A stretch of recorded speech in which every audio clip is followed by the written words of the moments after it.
हरे राम राम राम हरे हरे। नमः ओम विष्णुपादाय कृष्ण पृष्ठाय भूतले श्रीमते भक्ति वेदांत स्वामिन इति नामिने। नमस्ते सरस्वती देवे गौरवाणी प्रचारिणे निर्विशेष शून्यवादी पाश्चात्य देशतारिणे। जय श्री कृष्ण चैतन्य प्रभु नित्यानंद श्री अद्वैत गदाधर श्रीवासादि गौर भक्तवृंद।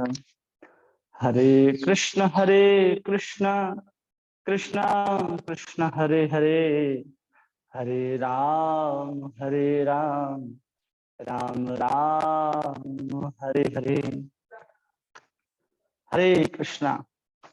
आप सभी का बहुत बहुत स्वागत है इस भागवत संग में। तो कल हम लोगों ने कौन सा श्लोक देखा था? परसों किसी को याद है? कोई बता सकता है? पिछले क्लास में हम लोगों ने कौन सा श्लोक देखा था?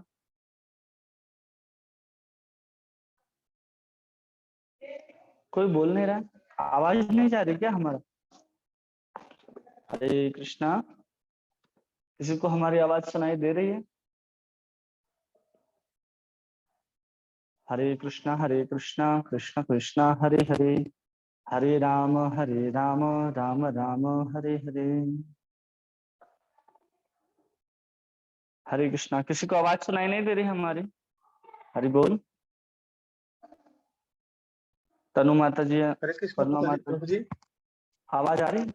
हाँ जी हाँ प्रभु जी, चलो वो इको आ रहा है, साउंड इको आ रहा है और तो किच कर रहा है। किच भी कर रहा है, को भी आ रहा है।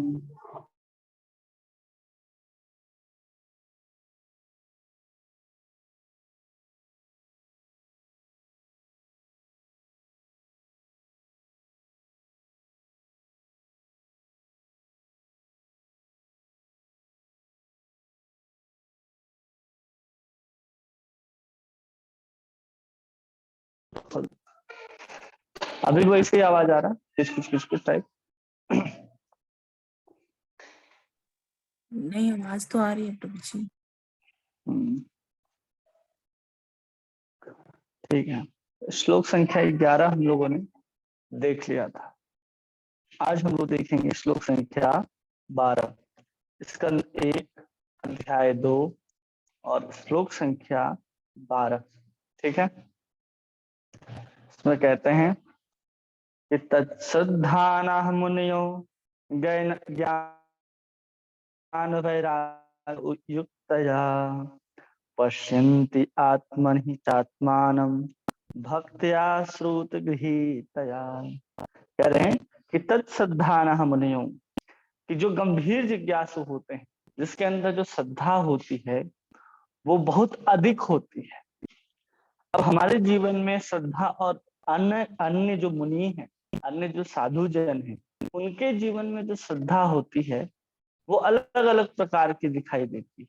किसी की श्रद्धा एक छोटी सी सेवा करके भी उसकी श्रद्धा बहुत दृढ़ हो जाती है। हम देखते हैं कि एक छोटा सा व्यक्ति जो है वो केवल और केवल मंदिर में आता है और केवल पुष्प की सेवा करता है, एक गुलाब का फूल या किसी चीज का भी एक फूल लेकर के आता है और उसको भगवान के चरणों में समर्पित कर देता है।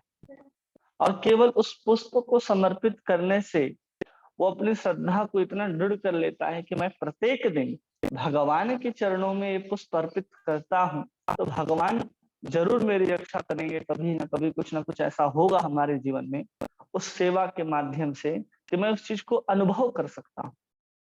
तो छोटी सी सेवा लेकर के वो अनुभव करने के लिए चला जाता है।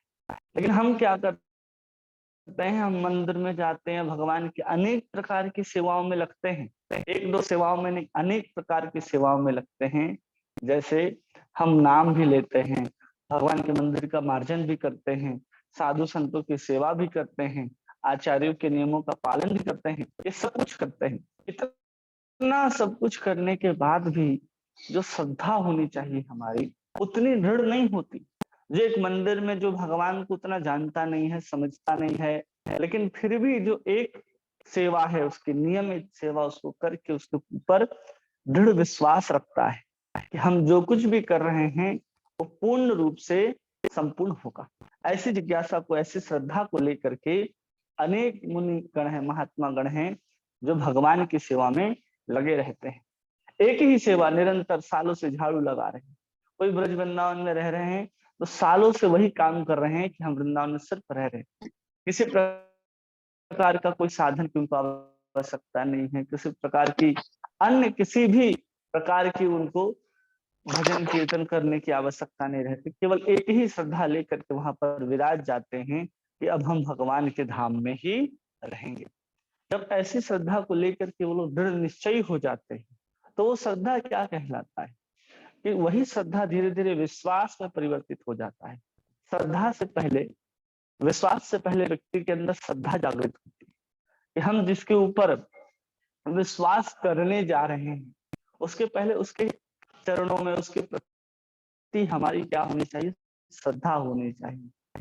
बिना श्रद्धा के विश्वास उत्पन्न नहीं होगा। क्योंकि जब हम लोग रामचरितमानस का पाठ करते हैं तो आप पढ़े होंगे कि श्रद्धा, जो श्रद्धा है ना, वो पार्वती जी का स्वरूप है। श्रद्धा विश्वास रूपिणों, कि वहां पर श्रद्धा जो है सती का स्वरूप है और विश्वास जो है भगवान शंकर का स्वरूप है। और दोनों एक दूसरे के साथ चलते हैं, क्योंकि जहां पर श्रद्धा है वहीं पर विश्वास है, और जहां पर विश्वास होगा वहीं पर श्रद्धा होगा। लेकिन श्रद्धा से ऊपर कहा जाता है विश्वास को। श्रद्धा, श्रद्धा शब्दे विश्वासे कहे दृढ़ निश्चय, कृष्ण भक्ति कैले सर्व कर्म कृत। भाई अगर कोई अपने श्रद्धा को इतना बढ़ा ले कि उसको पूर्ण विश्वास हो जाए कि हम कृष्ण का नाम लेते हैं, कृष्ण का भजन करते हैं, कृष्ण के धाम में रहते हैं, साधु का संग करते हैं, तो हमें निश्चित रूप से जितने भी कर्म है संसार में वर्णित, चाहे पुत्र से संबंधित हो, पिता के संबंधित हो, पति से संबंधित हो, पत्नी से संबंधित हो, शरीर से संबंधित हो, यज्ञ हो, कर्म हो, दान हो, वो सारे कर्म जो हैं अपने आप कर दिए जाते हैं उसके द्वारा। उसको अलग से करने की आवश्यकता नहीं रह जाती। उसी को यहाँ कह रहे श्रद्धा। जो गंभीर होते हैं किसी चीज को लेकर के, जो गंभीर नहीं होते हैं उनका स्वभाव भी चंचल होता है।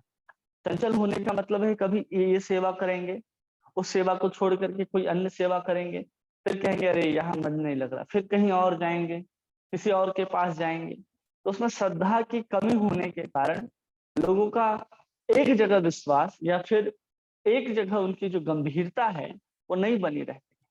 अगर किसी व्यक्ति की एक जगह गंभीरता बनी रहे कि हम कृष्ण की भक्ति करेंगे, उसके अलावा केवल नाम ही लेंगे या केवल सेवा ही करेंगे, उसके द्वारा ही हमारी जितने प्रकार की इच्छाएं हैं, मनोकामनाएं हैं, सांसारिक हो या फिर पारलौकिक हो, सब पूर्ण हो जाएंगी। तो समझना चाहिए कि वो गंभीर जिज्ञासु है और निश्चित रूप से एक ही स्थान पर अपनी श्रद्धा को, एक ही भजन के साधन को लेकर के अपने जीवन को परम लक्ष्य तक पहुंचाने का प्रयास कर रहा है। उसी को कहते हैं तत्श्रद्धा। हाँ, वह गंभीर श्रद्धा, वह गंभीर जिज्ञासु को कह रहे हैं तत्श्रद्धा मुनिः ज्ञानः वैराग्य युक्तया। और उनका जो जिज्ञासा होता है, श्रद्धा होता है, वो ज्ञान और वैराग्य से युक्त होता है। हमारा जो श्रद्धा होता है ना, कई बार हम अपने श्रद्धा को ऐसी जगह लगा देते हैं जहां पर किसी प्रकार का हमें ज्ञान नहीं होता कि हम जिसके पास श्रद्धा, अपनी श्रद्धा को, अपने भावनाओं को जिसके सामने व्यक्त कर रहे हैं, क्या वो व्यक्ति सही है? क्या वो हमारे जो बात हम कहते हैं या फिर जो बात बताई गई या फिर जिसके विषय के बारे में, जिसको प्राप्त करने के लिए हम लोग इसके पास आए हैं, क्या वो हमारे विश्वास को बनाए रख सकता है? क्या उसके पास इतना सामर्थ्य है कि किसी के भी विश्वास को, श्रद्धा को सही रूप में अपने पास सम्मिलित करके उसे भगवान को समर्पित कर सके? हम लोगों के पास क्या है कि केवल और केवल हम लोग किसी व्यक्ति को देखते हैं, केवल व्यक्ति को देखने से नहीं होगा, उस व्यक्ति के व्यक्तित्व को देखना होगा। व्यक्ति आज है कल समाप्त हो जाएगा, कोई भी व्यक्ति, व्यक्ति के व्यक्तित्व से जुड़ना सबसे ज्यादा आवश्यक होता है। उसी तरह जब हम भगवान में भी श्रद्धा रखते हैं तो हम देखते हैं कि कौन भगवान हमारी जल्दी सुनता है, हम उनके पास चले जाते हैं। कभी कृष्ण के पास हैं तो कभी हनुमान जी के पास हैं, कभी और कहीं पास हैं। तो ऐसे हमारी श्रद्धा जो है वो चलती रहती है। और उस ज्ञान हमारे पास होता ही नहीं है कि केवल परम पुरुष कृष्ण ही है और कृष्ण के भक्तों के संग में रह करके हम कृष्ण को प्राप्त कर सकते हैं। वास्तविक आनंद केवल और केवल मुझे वृंदावन पहुंच करके ही प्राप्त होने वाला है। ये जब सब कुछ ज्ञान हो जाएगा कि हम शरीर नहीं है, आत्मा है और आत्मा का एकमात्र कर्तव्य है कि हम कृष्ण की सेवा में लग जाएं। जब इस ज्ञान के साथ जब अपनी श्रद्धा को एक सही जगह पे, एक उचित स्थान पर अपनी श्रद्धा को लगाएगा, किसी गुरु के पास, किसी साधु के पास, किसी अन्य वैष्णव के पास, तब समझना चाहिए कि वो सही ज्ञान लेकर के सही व्यक्ति के पास आया है। कई बार क्या होता है कि हमारे पास बहुत सारा ज्ञान होता है, उस सब ज्ञान को लेकर के हम किसी ऐसे व्यक्ति के पास पहुंच जाते हैं, या तो वो हमारे ज्ञान का कोई कदर ही नहीं करता, या फिर उस ज्ञान का वो क्या करता है, गलत फायदा उठाता है कि अरे इसको ऐसे ऐसे सब कुछ पता है तो हम इससे ऐसा ऐसा काम ले सकते हैं, काम करा सकते हैं। लेकिन उस ज्ञान के साथ उसको कृष्ण भावना भावित में कैसे समर्पित करना है, इसको अगर कोई व्यक्ति समझ जाता है तो भली भांति समझना चाहिए कि हम अपने ज्ञान का सदुपयोग कर रहे हैं। कोई कहते हैं कि हम अनेक साधु के पास गए, अनेक अनेक भक्तों के पास गए, पूरी श्रद्धा के साथ गए, लेकिन वहां पर किसी प्रकार का कुछ अनुभव नहीं हुआ। तो सबसे पहले ये समझ जाइए कि आप जब किसी साधु के पास जाते हैं तो आपकी मानसिक शांति जो है वो कभी भी समाप्त नहीं होनी चाहिए। किसी साधु के पास पहुंचते हैं, उससे जब सुनते हैं, उससे बातचीत होती है, तो सबसे पहला लक्षण है कि आपके अंदर शांति का घटन होना चाहिए। कहीं और भले आप अशांत रहें, लेकिन उस साधु से बात करके, उस साधु से मिल करके आपका हृदय जो है वो एकदम दग्ध चित्त होकर एकदम एकांत में जैसे व्यक्ति शांत हो जाता है, वैसे ही आपका मन जो है बिल्कुल शांत हो जाए, वो अपने आप हो जाता है। वहां के जो वाइब्रेशन होते हैं, उसका जो ऑरा होता है, उससे जो उसके मुख से जो ध्वनि निकलती है, वो सब से आपको क्या होना चाहिए, शांति का अनुभव होना चाहिए। शारीरिक शांति की हम बात नहीं कर रहे, मानसिक शांति की बात कर रहे हैं। हृदय में एक अलग प्रकार का सुकून होना चाहिए। तब समझना चाहिए कि हम जिसके पास अपने श्रद्धा को रख रहे हैं वहां पर हम अपने श्रद्धा को सही रखें, लेकिन उसमें हमारे अंदर ज्ञान होना चाहिए। ज्ञान नहीं होगा, पता चला साधु बोल रहा है कि चलो ये करो वो करो वो करो, आप किसी वैष्णव के पास गए, पता चल रहा है कि वैष्णव तो है लेकिन काम किसी और के द्वारा कुछ और काम करा रहे हैं जिसमें कृष्ण प्रमुख रूप से सम्मिलित नहीं है, या फिर केवल कृष्ण ही उनके लिए सब कुछ नहीं है, तो आपके हृदय से वो शांति अपने आप चली जाएगी, वो नहीं बैठ सकती। केवल कृष्ण के पास ही जो है वो हमारा मन जो है बिल्कुल स्थिर हो सकता है। जिसके हृदय के अंदर कृष्ण बैठे हैं, जो कृष्ण के प्रति अपनी श्रद्धा को पूर्ण रूप से समर्पित करके रखा है, वैसे साधु और वैसे वैष्णव के पास जाकर के हम पूर्ण रूप से शांत हो सकते हैं। अगर हम किसी ऐसे व्यक्ति के पास भी पहुंच जाते हैं जो हमें लगता है कि वैष्णव हैं या फिर मंदिर ही पहुंच गए, लेकिन वहां जाने के बाद भी हमारा मन अशांत हो गया, तो समझिए या तो आपके पास पूर्ण ज्ञान नहीं था या आप गलत जगह पहुंच गए। दो में से एक चीज होता है, या तो आपके पास ज्ञान की शून्यता थी या ज्ञान का अभाव था, या फिर आप जिस स्थान पर जिस व्यक्ति के पास पहुंचे उसमें कोई दोष रहा या व्यक्ति ही गलत रहा। कभी कभी होता है कि हम लोग ऐसे स्थान पर पहुंच जाते हैं जहां हमारी श्रद्धा नहीं होती, लेकिन करोड़ों लोग वहां जाकर के अपने शीश को झुका रहे हैं। जैसे कि हम लोग कृष्ण भावना भावित में है तो अन्य किसी प्रकार के जो इंसान को भी भगवान लेकर के बैठे हैं, उन स्थानों पर जाकर के हम किसी प्रकार की अपनी श्रद्धा को नहीं व्यक्त कर सकते, बल्कि हम अपने क्रोध को वहां पर जगा लेते हैं कि ये लोग मूर्ख लोग क्या कर रहे हैं। ऐसा हमारे जीवन में देखने के लिए मिलता है। तो साधु हो, वैष्णव हो या फिर कोई अन्य प्रकार के स्थान हो, वहां पर जाकर के अलग प्रकार की शांति उपलब्ध होनी चाहिए।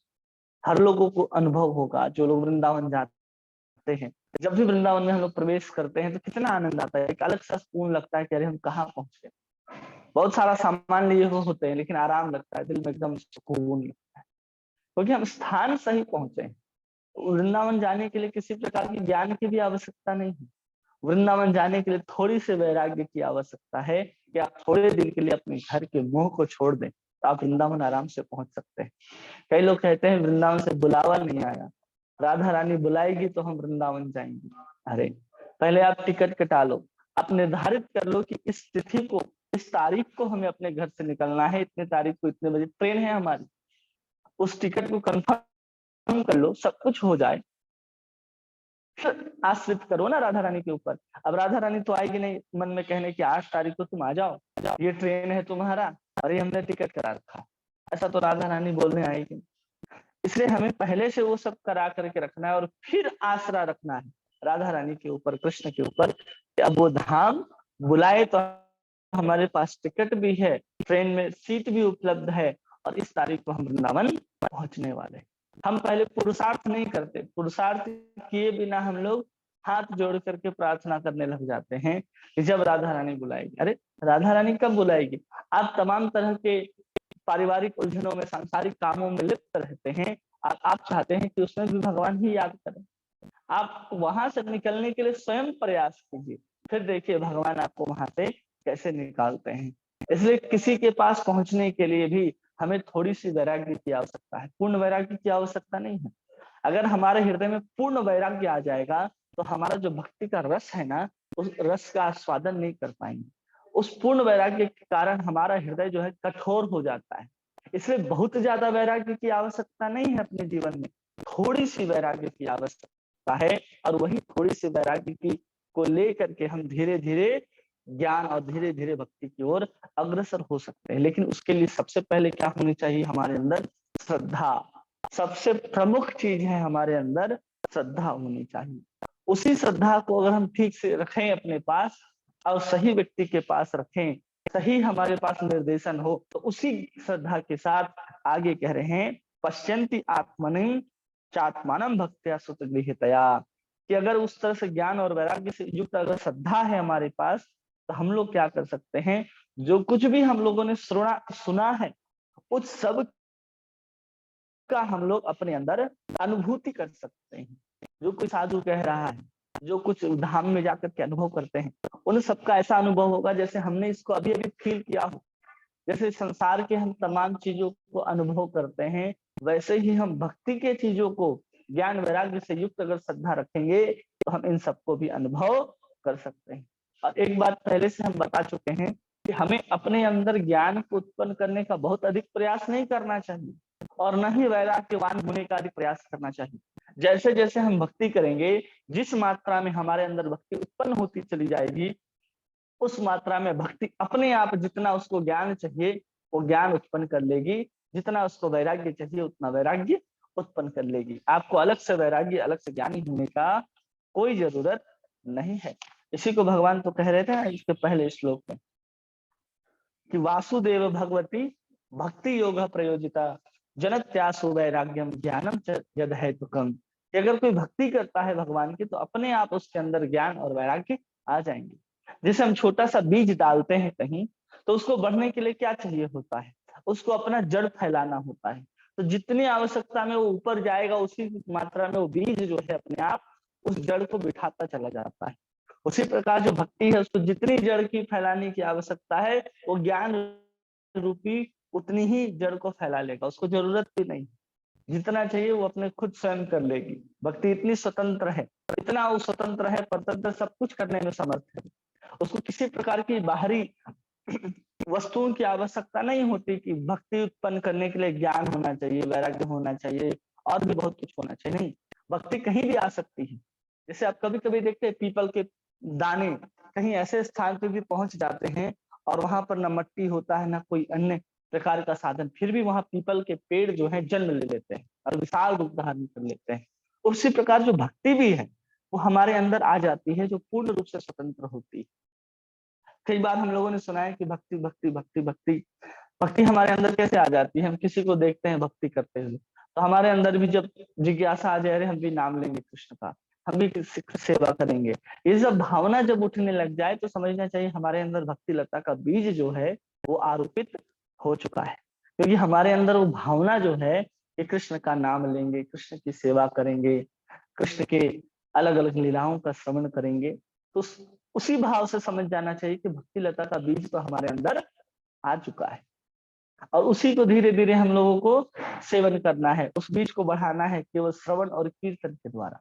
उसी को कह रहे हैं यहाँ पर श्रुत गृहीतया, कि अगर हम सुनेंगे केवल तो हमारा जो श्रद्धा रूपी जो बीज है, भक्ति का बीज को ही श्रद्धा कहते हैं, और श्रद्धा ही वो भक्ति का बीज है जो किसी साधु, शास्त्र, वैष्णव के प्रति हो, उसी को हम भक्ति का बीज कहते हैं। और उसको अगर हम कृष्ण की कथा सुनेंगे, उनसे श्रवण करते जाएंगे, तो वो बीज धीरे धीरे अंकुरित होकर के बढ़ता जाता है। उसी को कह रहे हैं यहाँ पर भक्त्या श्रुत विहितया, कि केवल थोड़ी सी श्रद्धा लेकर के हम अगर ज्ञान और वैराग्य अपने आप अनुभव होती चली जाएंगी, और अगर हम श्रुत विहितया अगर उसको भली भांति कहीं से सुनते हैं, वेदों को सुनते हैं, कथाओं को सुनते हैं और अलग प्रकार की चीजों को सुनते हैं, तो उसको सुनने से उस ज्ञान के बात को, उस ज्ञान के तत्व को केवल सुनेंगे ही नहीं, बल्कि हम अनुभूत भी कर सकते हैं और आत्मसात भी कर सकते हैं। तात्पर्य में प्रभुपाद जी कह रहे हैं, ज्ञान तथा वैराग्य से समन्वित गंभीर जिज्ञासु या मुनिगण वेदांत सूत्र के श्रवण से ग्रहण की हुई भक्ति द्वारा परम सत्य का अनुभूति करते हैं। इसका अनुभूति करते हैं कि ज्ञान और वैराग्य से समन्वित होकर के जो जिज्ञासु हैं, श्रद्धावान व्यक्ति हैं, वो जब वेदांत को सुनते हैं, किसी से श्रवण करते हैं कथा के बारे में, कृष्ण के बारे में, तो वहां से जो ग्रहण की हुई भक्ति होती है, उसके द्वारा वो क्या करते हैं, सत्य की अनुभूति कर लेते हैं। कई लोगों को कथा सुनते हैं तो उनको अनुभूति होने लग जाती है कि हाँ, ऐसा ऐसा हमारे जीवन में भी होता है, ऐसा हम अपने जीवन में भी कर रहे हैं। तो सबके माध्यम से उनके जीवन में उसकी अनुभूति जो है वो प्रकट होती चली जाती है। कई लोग कहते हैं ना कि अरे ये वस्तु ऐसे स्वाद में लगती है, ये वस्तु ऐसे स्वाद में लगती है, लेकिन उसको चखा दिया जाए, उठा करके उसको एक एक चम्मच दे दिया जाए, तो बता सकता है कि हाँ, ये रबड़ी का स्वाद ऐसा है, खीर का स्वाद ऐसा है, या मुख्य वस्तु का स्वाद ऐसा है। उसको अनुभूति में ले आता है किस अवस्था में, जब उसका ज्ञान और वैराग्य से युक्त जब श्रद्धा हो जाती है और तब वो श्रवण करने लगता है किसी को, तो वो अनुभूति भी उस चीज की करने लग जाता है। ठीक है। प्रभुपाद जी तात्पर्य में कह रहे हैं, भगवान श्री वासुदेव जो परम सत्य के पूर्ण अभिव्यक्ति के समान है। भगवान वासुदेव क्या हैं, पूर्ण सत्य की पूर्ण अभिव्यक्ति के समान। पूर्ण, पहले तो ये समझना होगा कि परम सत्य क्या है। तो परम सत्य हमने बता दिया था जब पहले दिन बता रहे थे कि सत्यम परम धीमहि, उस परम सत्य की जहां पर बात आती है वो तीनों काल में सत्य होता है, किसी प्रकार से उसमें परिवर्तन नहीं आता। जैसे हमारे अंदर परिवर्तन आता है कि हर क्षण हम धीरे धीरे अपने बुढ़ापे की ओर जा रहे हैं, मृत्यु की ओर जा रहे हैं, धीरे धीरे समय संसार जो है क्षीण होता जा रहा है, लेकिन ये क्षीणता जो है, ये पतन जो है, किसी प्रकार का भगवान के ऊपर लागू नहीं होता। वो प्रतिक्षण नए होते चले जाते हैं, प्रतिक्षण उनकी सुंदरता, प्रतिक्षण उनका ज्ञान वैराग्य सब बढ़ता चला जाता है। उसके इंद्रियों में, भगवान के इंद्रियों में अधिक बल आते चला जाता है। उस इंद्रियों के माध्यम से वो अलग अलग नए नए कार्यों को करने में समर्थ होने लगते हैं। और वो कल भी थे, आज भी, और कल भी रहेंगे, और हमेशा हमेशा के लिए रहेंगे। सिर्फ वही परम सत्य हो सकता है। जो आज है कल नहीं है, या आज है कल नहीं था, वो भी सत्य नहीं है। वो परम सत्य जो किसी भी काल में परिवर्तन नहीं होता, उसी को यहाँ पर परम सत्य कहा जाता है।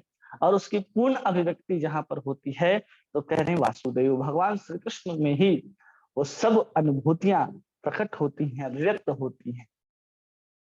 उनकी भक्ति में सेवा की प्रक्रिया से परम सत्य की पूर्ण अनुभूति होती है। अगर हम उनकी सेवा को करते हैं तो उनकी सेवा करने के माध्यम से हमारे जीवन में क्या आ जाएगा, उस परम सत्य को अनुभूत करने लग जाएंगे कि कृष्ण कैसे परम सत्य हैं। क्यों? क्योंकि 5000 वर्ष पूर्व की हम जब सभी घटनाओं को सुनते हैं कि द्वापर में भगवान आए, और जब हम उनके साथ सेवा करने लग जाते हैं, उनके साथ प्रेम का आदान प्रदान होने लग जाता है, तो उनके साथ जो अनुभव हमारे आने लग जाते हैं, अरे कृष्ण की सेवा ऐसे होनी चाहिए, कृष्ण को ये पसंद है, आज कृष्ण को हमने ऐसे पगड़ी पहनाई तो कृष्ण बहुत प्रसन्न हुए, आज हमने भगवान को ये भोग लगाया तो हमें बहुत आनंद आया। तो उसे पता चलता है कि वहां भगवान जो है आपकी सेवा को ग्रहण कर रहे हैं, अब जब वो सेवा को ग्रहण कर रहे हैं तो हम उस परम सत्य को अनुभूत कर रहे हैं कि जो घटना 5000 साल पहले घटित हुई थी वो भगवान मेरे साथ भी कर रहे हैं। अब वहां हम भी अपने आप को अनुभूत कर रहे हैं कि उसी कृष्ण की सेवा करके हम आनंद में हैं। इसलिए कोई कृष्ण की सेवा करता है तो उस आनंद में चला जाता है जिसमें सबसे पहला आनंद उसको प्राप्त होता है शाश्वतता का, कि भगवान सत्य है। फिर धीरे धीरे उसके अंदर अपने आप कृष्ण के प्रति, संसार के प्रति ज्ञान आने लग जाता है। उस ज्ञान के माध्यम से भी वो सेवा में लगता है और दृढ़ता के साथ।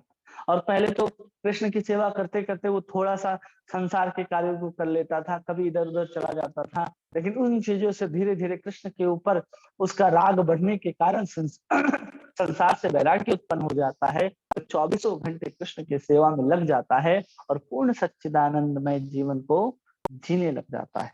अब उसी चीज को यहाँ पर समझा रहे हैं प्रभुपाद जी आगे कि ब्रह्म उनकी दिव्य शारीरिक तेज है। जो ब्रह्म है उनका शारीरिक तेज है। कल भी हमने बताया था, परसों बताया था हमने कि ब्रह्म जो है जिसको हम निराकार मानते हैं वो क्या है, केवल और केवल भगवान का शारीरिक तेज है, उसके अलावा और कुछ भी नहीं है। और परमात्मा उनका आंशिक स्वरूप है, जो हम सबके हृदय में, जितने भी जीवित प्राणी हैं उन सबके हृदय में विराजमान जो परमात्मा है वो भगवान का आंशिक स्वरूप है, पूर्ण नहीं आंशिक स्वरूप कहा जाता है। फलतः ब्रह्म या परमात्मा की अनुभूति परम सत्य की आंशिक अनुभूति मात्र है। अगर कोई ब्रह्म का अनुभव कर लिया, परमात्मा का भी अनुभव कर लिया, तो अनुभव कितना है उसका, आंशिक है, पूर्ण मात्रा में उसने अभी तक अनुभव नहीं किया। मनुष्य 4 प्रकार के होते हैं, कर्मी, ज्ञानी, योगी और भक्त। कर्मी भौतिकतावादी होते हैं। कर्मी जो हैं वो भौतिकतावादी होते हैं, वो कर्म के अनुसार ही सब कुछ प्राप्त करना चाहते हैं। भगवान कहते हैं कि कर्म में तुम्हारा अधिकार है, फल में नहीं, लेकिन वो उसी कामना के साथ कर्म को करते हैं कि नहीं फल मुझे ये प्राप्त होगा, क्यों नहीं प्राप्त होगा, मैंने तो दृढ़ निश्चय किया है, मैंने तो बहुत परिश्रम किया है इस चीज को प्राप्त करने के लिए। और वो कर्मी लोगों को जब उसके कर्मों के अनुसार अनुकूल फल प्राप्त नहीं हो पाता, जिसके परिणाम को नहीं समझते, जिसके सिद्धांत को नहीं समझते, कर्म का सिद्धांत कैसे काम करता है, और वो पूरा मेहनत करने में लग जाते हैं। किसी मछली को पानी से निकाल करके बाहर उड़ाने का काम करते हैं और सोचते हैं कि हम बहुत परिश्रम कर रहे थे, परिश्रम के परिणाम स्वरूप मछली भी पानी में उड़नी चाहिए। ऐसे होते हैं कर्मवादी, इसलिए वो सबसे ज्यादा दुखी होते हैं। अरे हमने तो भगवान के लिए इतना सब कुछ किया, हम तो इतना यहाँ जाते हैं, यहाँ सब कुछ करते हैं, इतने व्रत उपवास आदि करते हैं, फिर भी हमारे साथ ऐसा हो रहा है। आप वो सब किसी न किसी कामना के साथ कर रहे हो। वो जब कामना के साथ कर रहे हो तो पूर्ण रूप से वो भक्ति नहीं है, वो कहीं ना कहीं कर्म मिश्रित भक्ति हो गई। तो कर्म मिश्रित भक्ति के कारण आपको संसार के सुख तो प्राप्त होंगे, लेकिन आप जिस चीज की इच्छा रखते हैं वो प्राप्त होने में बहुत समय लगेगा। इसलिए जो भगवान पे श्रद्धा न रख करके भी केवल और केवल निरंतर परिश्रम करते चले जाते हैं और निपट कर्मी होते हैं। जैसे आजकल के संसार के लोग जो हैं वो पूर्ण भौतिकतावादी, पूर्ण कर्मी है, उनको भगवान के ऊपर किसी प्रकार की श्रद्धा नहीं है, किसी प्रकार का उनके ऊपर विश्वास नहीं है, केवल अपने कर्म के ऊपर विश्वास करते हैं कि हमने ये कर्म किया है तो भगवान हमें ये फल देंगे या प्रकृति हमें फल देगा। भगवान तो आते ही नहीं उनके जीवन में। वो कहते हैं कर्म का ये स्वरूप है, कर्म ही करो, कर्म कर रहे हैं तो प्रकृति का स्वरूप है, उसको फल को देगी।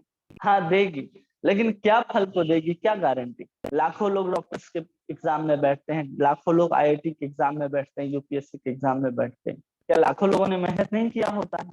सब अपनी अपनी श्रेष्ठता के अनुसार कुछ प्रयास किए ही होते, लेकिन सबके फल के स्वरूप उस आईएएस डॉक्टर आईआईटी नहीं बन जाते। सबको, किसी को फेल होना पड़ता है, किसी को और अन्य रैंक प्राप्त होते हैं, किसी को अन्य कॉलेजेस प्राप्त होते हैं, लेकिन वही सब कुछ प्राप्त नहीं हो जाता जो जो जिसकी चाह रख करके उन्होंने वो सबके ये परिश्रम किया था, कर्म किया था। क्योंकि वो कर्म के पीछे भी बहुत बड़ा सिद्धांत है कि हम जिस कर्म को कर रहे हैं, जिस फल की इच्छा से, वो जरूरी नहीं है कि आपको प्राप्त हो, वो वही प्राप्त होगा जो आपके प्रारब्ध में लिखा होगा। इसलिए कर्म करने के लिए तो हम स्वतंत्र हैं, लेकिन किसी भी फल के लिए हम स्वतंत्र नहीं है। भगवान आगे कहते हैं किंतु शेष 3 अध्यात्मवादी होते हैं। बाकी जो 3 हैं कौन कौन? जो ज्ञानी है, योगी है और भक्त है। जब किसी व्यक्ति के अंदर ज्ञान हो जाता है तो समझता है कि कौन है, भगवान कौन है, और भगवान के प्रति ही अपने श्रद्धा को, अपने विश्वास को लगा करके उसके प्रति कर्म करने लग जाता है। और आगे कह रहे हैं कि भक्त प्रथम श्रेणी के अध्यात्मवादी होते हैं। ज्ञानी और योगी से भी कौन श्रेष्ठ होता है? भक्त होता है। भगवान कहते हैं ना कि श्रद्धावान भजते यो मान, कि जो श्रद्धा से युक्त होकर के मेरा भजन करता है वो सबसे श्रेष्ठ योगी है, ऐसा मेरा मत है। समय युक्त तमो मतः, कि जो मेरे से युक्त है वो मेरा सबसे श्रेष्ठ भक्त है। वो योगी से भी श्रेष्ठ है, वो ज्ञानी से भी श्रेष्ठ है। भगवान छठे अध्याय के आखिरी श्लोक में कहते हैं। द्वितीय श्रेणी में वे अध्यात्मवादी आते हैं जिन्होंने परम पुरुष के पूर्ण अंश के आंशिक साक्षात्कार किया है। तीसरे लोग कौन है? दूसरे लोग जो ज्ञानी है वो आंशिक रूप से परमात्मा का साक्षात्कार करते हैं। और फिर कह रहे हैं कि तीसरे में कौन आते हैं? तृतीय में वो वे आते हैं जो परम पुरुष के दिव्य झांकी का आभास मात्र होता है, केवल आभास मात्र होता है, दिव्य झांकी का पूर्ण रूप से दर्शन नहीं कर पाते। जिन्हें परम पुरुष के दिव्य झांकी का आभास मात्र होता है, क्योंकि भगवत गीता तथा अन्य वैदिक ग्रंथों में कहा गया है कि परम पुरुष का साक्षात्कार भक्तिमय सेवा द्वारा किया जा सकता है। केवल और केवल भगवान का पूर्ण साक्षात्कार भक्तिमय सेवा के द्वारा ही किया जा सकता है। कोई ज्ञान, वैराग्य, योग आदि के चक्कर में न पड़े, इसलिए प्रभुपाद जी ने स्पष्ट रूप से कह दिया कि सभी वैदिक ग्रंथ भगवत गीता सहित यही कहते हैं कि केवल कृष्ण की प्रेममयी सेवा के द्वारा हम कृष्ण का पूर्ण साक्षात्कार कर सकते हैं। इसके पीछे पूर्ण ज्ञान तथा भौतिक संगति से वैराग्य सन्निहित है। इसके पीछे क्या है?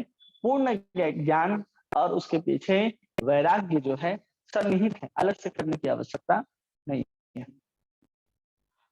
हम पूर्व में बता चुके हैं कि भक्ति में सेवा के पश्चात ज्ञान तथा भौतिक संगति से वैराग्य आते हैं, क्योंकि ब्रह्म तथा परमात्मा की अनुभूति से उस परम सत्य की अपूर्ण अनुभूतियां हैं। अतः ब्रह्म तथा परमात्मा को प्राप्त करने के साधन अर्थात ज्ञान तथा योग मार्ग में भी परम सत्य की अनुभूति के अपूर्ण साधन भक्ति योग एकमात्र पूर्ण विधि है, जिससे गंभीर जिज्ञासु को परम सत्य की अनुभूति हो सकती है। क्योंकि भक्ति की नींव पूर्ण ज्ञान तथा भौतिक संग से वैराग्य के ऊपर खड़ी होती है। क्या कह रहे हैं कि जो भक्ति है और जो योग है, ज्ञान है, उसका कोई पूर्ण आधार नहीं होता कि किसके ऊपर वो स्थापित होकर के परमात्मा के उस आंशिक स्वरूप का अनुभूति करेगी। लेकिन भक्ति के साथ प्रभुपाद बता रहे हैं कि वो पूर्ण है भक्ति अपने आप में। उसका नींव जो है वो कहाँ खड़ी रहती है? तो ज्ञान तथा भौतिक संग से वैराग्य के ऊपर खड़ी होती है। जैसे रेल की पटरियां होती, रेल की पटरी है तो एक पटरी को आप ज्ञान समझ लीजिए और दूसरे को वैराग्य समझ लीजिए, नहीं उसे गड़बड़ हो जाएगा, वो नहीं समझ सकते। हाँ, ज्ञान जो होता है किसी भी चीज को एक जगह स्थिर रखने के लिए काम आता है। अगर आप साइकिल चलाते हैं तो दो चक्के का जो साइकिल है वो दो चक्के को स्थिर रखने के लिए, सीधा रखने के लिए किसकी आवश्यकता होती है? बैलेंस की आवश्यकता होती है, ठीक है। और उस साइकिल को आगे बढ़ाने के लिए किसकी आवश्यकता होगी? पैडल की आवश्यकता होगी। तो पैडल कहाँ से आएगा? वो पैडल भक्ति के द्वारा, आपकी श्रद्धा ही उसको पैडल मार करके आगे बढ़ाएगी। और जो वैराग्य है वो क्या है? जब आप ब्रेक लेकर के रखेंगे उस साइकिल का तो समझिए आप संसार के प्रति आसक्त हैं, और उस साइकिल के ब्रेक को आप छोड़ देते हैं तो समझिए आप संसार से पूर्ण रूप से वैराग्यवान हो जाते हैं। और उस श्रद्धा के पैडल के स्वरूप, उस बैलेंस रूपी ज्ञान के स्वरूप और संसार के वैराग्य के स्वरूप में आपका जो भक्ति का जो साइकिल है वो धीरे धीरे भक्ति मार्ग में अग्रसर होगा। और भक्ति मार्ग में स्थिर रखने के लिए किसी भी साधक को ज्ञान की आवश्यकता है। जो सालों से भक्ति करता रहे और जीवन पर्यंत भक्ति करता रहे, उसके लिए उसको ज्ञान होना चाहिए। अगर उसके अंदर ज्ञान है तब जाकर के वो जीवन भर उस भक्ति के पथ पर अग्रसर हो सकता है। और जैसे जैसे वो ज्ञान और वैराग्य के साथ भक्ति के मार्ग पर आगे बढ़ता जाएगा, उसे नई नई अनुभूतियां प्राप्त होती चली जाएंगी और उस अनुभूतियों के माध्यम से वो साइकिल जो है और तेज रफ्तार पकड़ता हुआ परम धाम तक पहुंच जाएगा। इसलिए इस श्लोक में कहा जा रहा है कि पश्यन्ति आत्मनि चात्मनम भक्त्या श्रुत गृहीतया, कि अगर कोई व्यक्ति केवल श्रवण करता है भक्ति के मार्ग में आगे बढ़ने के लिए, तो धीरे धीरे उस चीज का अनुभूति भी करने लगता है। इसलिए कह रहे हैं कि तत्सद्धानाम मुनियो ज्ञान वैराग्य युक्तया, इसलिए भक्त को ज्ञान और वैराग्य से युक्त होना चाहिए। वेदांत श्रुति के श्रवण द्वारा सुदृढ़ होती है, अतः भक्ति अल्पज्ञ आध्यात्मवादियों के लिए नहीं है। जो अल्पज्ञ है, जो ज्ञानी नहीं है, वो भक्ति नहीं कर सकता, वो अन्य साधनों में लग जाएगा। जो ज्ञानी बनने योगी ध्यान में बैठेंगे, ये सब अल्प ज्ञानी, बुद्धि कम होने के कारण वो लोग उस साधन को करते हैं। जबकि जिनके पास बहुत बुद्धि है, जो श्रेष्ठ आध्यात्मवादी हैं, वो कौन है? तो प्रभुपाद जी कह रहे हैं वो भक्त है, और वही भक्त हो सकता है जो पूर्ण ज्ञानी हो। भक्तों की प्रथम 3 श्रेणियां हैं, प्रथम, द्वितीय और तृतीय, और उन भक्तों को भी 3 श्रेणियों में बांट किया गया। पहले पूरे के पूरे समाज को 4 भागों में प्रभुपाद जी ने तात्पर्य में बांटा। पहला कर्मी है, दूसरा ज्ञानी है, तीसरा योगी है, चौथा भक्त है। अब कर्मी के बारे में हम लोग समझ गए, जो संसार में कर्म करने में लगे रहते हैं, भटकते रहते हैं इधर से उधर, और अपने परिश्रम को ही सब कुछ मानते हैं, वो कर्मी हो गए। जो ज्ञानी है, जो ज्ञान के माध्यम से उस ब्रह्म का साक्षात्कार करते हैं अपूर्ण रूप से, वो ज्ञानी है। लेकिन ये आध्यात्मवादी है, भौतिकतावादी है, ये आध्यात्मवादी। और फिर आते हैं परमात्मा को साक्षात्कार करने वाले योगी जन, वो भी हैं आध्यात्मवादी, लेकिन पूर्ण नहीं है। तीसरा है भगवान कृष्ण के भक्त, जो पूर्ण अध्यात्मवादी कहलाते हैं, जिनका आधार ज्ञान और वैराग्य के ऊपर सुदृढ़ रहता है। उन भक्तों को भी यहाँ पर प्रभुपाद जी कह रहे हैं कि वो लोग भी क्या हैं? यहाँ पर पूर्ण भक्त हैं।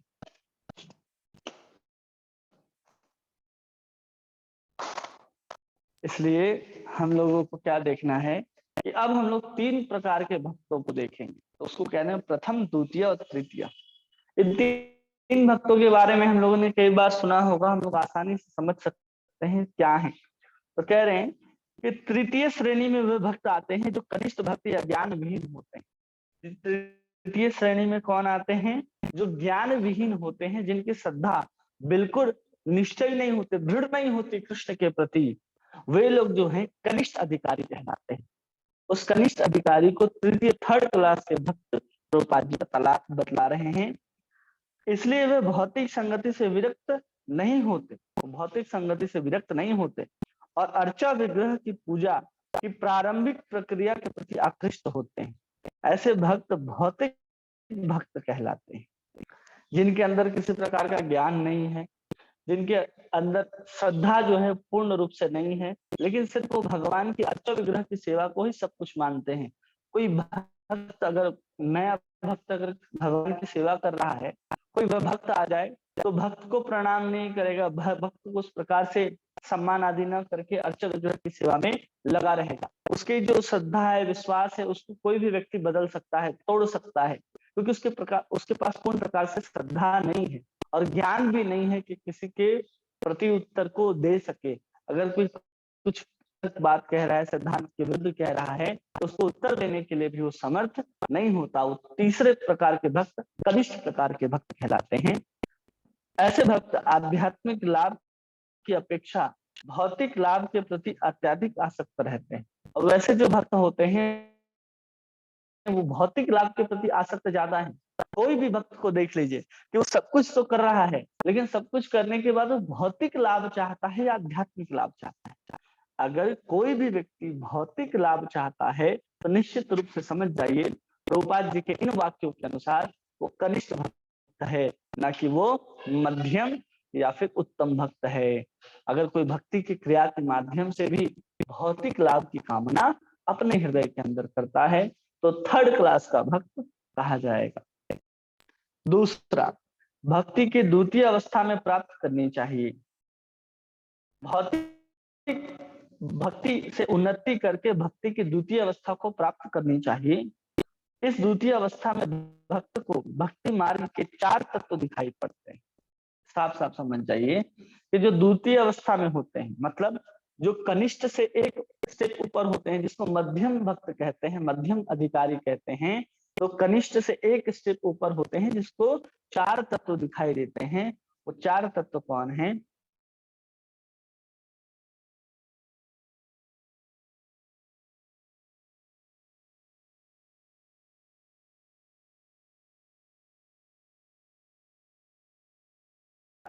अज्ञानी है उसको ज्ञान देना चाहिए, जो ईर्ष्या करते हैं उनसे दूर रहना चाहिए। ये 4 प्रकार के जो गुण हैं मध्यम भक्त के अंदर होने चाहिए।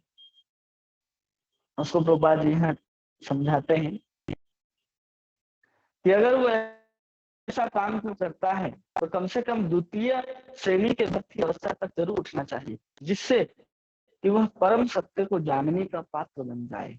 उस परम सत्य को अनुभूति करना है अगर हम सबको, तो हमें अपने जीवन को कनिष्ठ अधिकारी से धीरे धीरे मध्यम अधिकारी तक लाना होगा, जिसमें हम भगवान कृष्ण के ज्ञान को, उनके भक्तों को समझ सके, और जो कृष्ण के प्रति जो जिज्ञासु हैं, जो अज्ञानी हैं, जो कुछ जानना चाहते हैं, उस ज्ञान को भी हम लोग प्रदान कर सकें, और जो ईर्ष्या रखते हैं उससे हम लोग दूर रहें, या फिर उसका भी प्रत्युत्तर दे करके उसके हम जलन को और शांत कर सकें। ये हमारे अंदर होनी चाहिए अगर हम मध्यम भक्त बनने का प्रयास कर रहे हैं तो।